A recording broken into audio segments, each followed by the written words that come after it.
Good evening, everyone, and happy Sunday. I hope you all had a wonderful Sunday, still dealing with those isolated showers and storms. This is the effects of Tropical Storm Cristobal. This has now moved inland at 5 p.m. to be exact. Sustained winds right now at 45 miles per hour. Has weakened a bit, but still the Gulf is feeling the effects of Tropical Storm Cristobal, as there's a tropical storm warning spanning from the Louisiana Gulf Coast to Florida. It has reached Baton Rouge and the New Orleans area, still maintaining a good bit of strength there as they're getting some definite wind gusts and some rip currents off this thing, but soon it will likely turn into an upper level low as it continues to track northward. Now, what to expect for the Alabama Gulf Coast? Let's say you were heading down for a trip there. Now, tomorrow, expect rain at times again as we're dealing with those outer bands. We are having some high surf and rip current issues. Definitely, I've seen a lot of double red flags out there, so it's important to not get in the water at this time.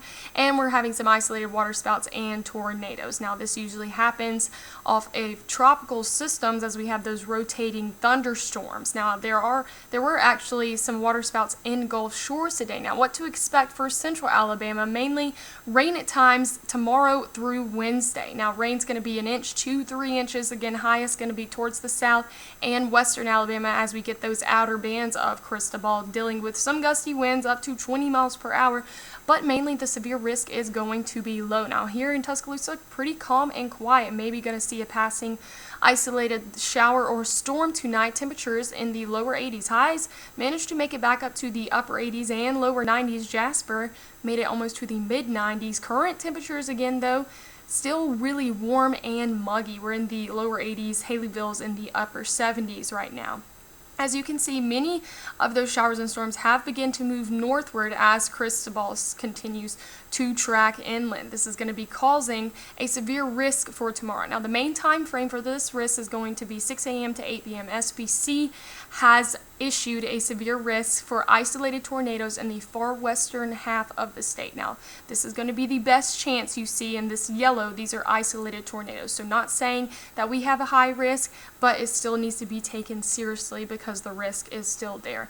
We could see some embedded storms that contain a few isolated tornadoes as we have those rotating showers and storms coming off from this tropical system. Again, the lower risk is going to be much of the eastern half of the state. Now, rain chances ahead. When will this end?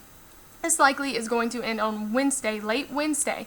Expect a good soaking again on Tuesday and Wednesday. Likely nothing severe, just going to be a soggy setup. But late Wednesday, we're going to be having drier air filter back in behind the system, and sunshine will be returning by Thursday. I'll take you through the FUTURECAST as we go through over the overnight hours. Expect again rain. It's going to continue to track northward into our coverage area, and then tomorrow likely going to be looking at these storms as they head through, closely monitoring them for that isolated tornado threat. Again, still going to be dealing with some rain. Might get a few breaks in the rain, but not many as it returns back on Tuesday. Definitely going to want to have that umbrella close by. Tonight, though, lows in the mid and upper 70s. Going to be breezy. That wind's starting to pick up quite a bit again. Isolated storms overnight and into tomorrow. Again, we're going to be closely monitoring that tornado threat. Please stay weather aware as we do have a threat. Again, Tuesday and Wednesday likely not going to be seeing a severe threat, mainly just rain. But Thursday, it's going to be looking quite nice again as Cristobal finally diminishes off.